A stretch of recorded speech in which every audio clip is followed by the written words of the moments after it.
స్పందించారు.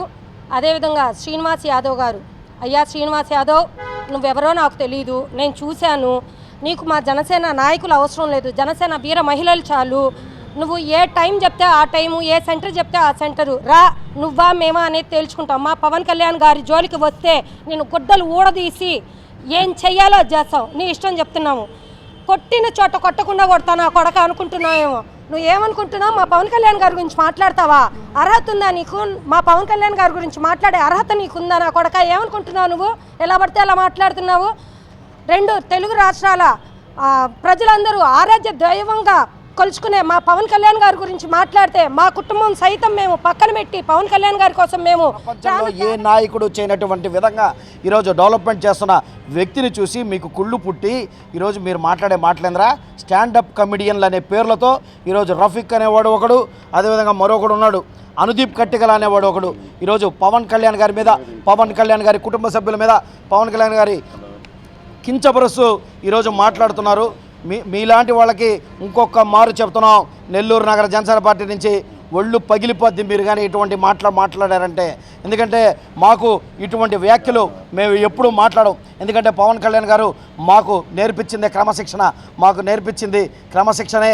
కానీ ఈరోజు మా కట్టాలు తెంచుకునే విధంగా ఈరోజు మీరు ప్రవర్తించారు. మరొకసారి ఇటువంటి వ్యాఖ్యలు కనుక చేస్తే మీకు నిజంగా పద్ధతిగా ఉండదని చెప్పి మరొకసారి తెలియజేసుకుంటాం. అదేవిధంగా ఇంకొక వ్యక్తి ఈరోజు హైదరాబాద్ నుంచి, తెలంగాణ నుంచి వచ్చాడు, శ్రీనివాస్ యాదవ్ అనే వ్యక్తి. బీసీవై పార్టీలో ఈరోజు అక్కడ చేస్తున్న దీక్షా శిబిరంలో పాల్గొని మద్దతు ఇచ్చేదానికి నీ నాయకుడికి నువ్వు మద్దతు ఇచ్చుకోవాలంటే ఇచ్చుకో, అంతేగాని ఆంధ్రప్రదేశ్ రాష్ట్రంలోకి వచ్చి ఈరోజు ఆంధ్రుల ఆరాధ్య దైవంగా ఈరోజు అదేవిధంగా రెండు తెలుగు రాష్ట్రాల్లో ఆయన తనదైన శైలిలో దూసుకోపోతూ, అదేవిధంగా ఆంధ్ర రాష్ట్రంలో ఈరోజు తనదైన మార్కులో ఈరోజు పరిపాలన సాగిస్తున్న మా నాయకుడి గురించి మాట్లాడే అర్హత నీకు లేదు నాయన. ఎందుకంటే నువ్వు ఏ నాయకుడికైతే మద్దతు ఇచ్చావు, ఈరోజు చెప్పావు బీసీ నాయకుడు చేస్తుంటే పవన్ కళ్యాణ్ గారు మీకు కనిపించలేదా అని. ఆ బీసీ నాయకుడికి సీట్ ఇచ్చిన వ్యక్తి కూడా పవన్ కళ్యాణే. ఆ బీసీ నాయకుడిని 2019లో పొంగనూరు కాన్స్టిట్యున్సీ నుంచి అసెంబ్లీకి పంపించాలనే ఒక ఆలోచనతో సీట్ ఇచ్చింది కూడా ఈ పవన్ కళ్యాణ్ గారే. ఆ రోజు మర్చిపోయావా? ఆ రోజు గుర్తులేదా? ఎందుకంటే శ్రీనివాస్ యాదవ్, నీకు దమ్ముంటే నువ్వు అక్కడ కాదు, మీ ఆఫీసు చుట్టుపక్కల వచ్చి జనాలను పెట్టుకొని మాట్లాడేది కాదు. నీకు దమ్ము ధైర్యం ఉంటే పవన్ కళ్యాణ్ గారి మీద ఏది చేయాలన్నా ఛాలెంజ్ చేస్తున్నావు. ఏ సెంటర్కి వస్తావు, ఎనీ టైం, ఏ టైంలో అయినా వచ్చి దమ్ము ఉంటే చెప్పిరా, మా కార్యకర్తలను ఎదుర్కో. అక్కడ మీ ఆఫీస్ చుట్టూరు జనాలను పెట్టుకొని మాట్లాడేది కాదు.